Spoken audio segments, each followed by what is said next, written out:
Eccoci qua, bentornati. E sempre lungo il percorso 781 c'è questa magnifica cisterna della prima guerra mondiale. C'è la data e le incisioni. E guardate cosa c'è dentro. Una capacità di 6300 litri.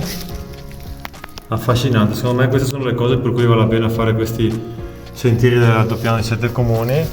Questo è un sentiero della Grande Guerra e questi sono reperti per cui vale la pena salire di qua. Ci vediamo su al Monte Cornone.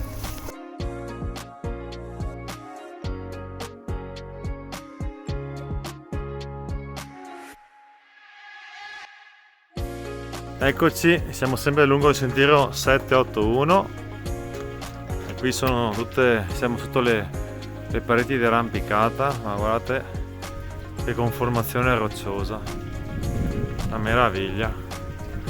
Qui ci sono appunto tutti i nomi delle persone che attrezzano le vie.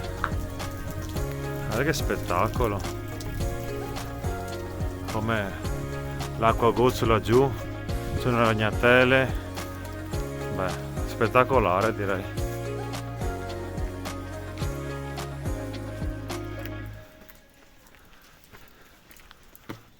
Cosa ne pensate? Oggi che scivolo adesso, tutto bagnato per terra. Fantastico.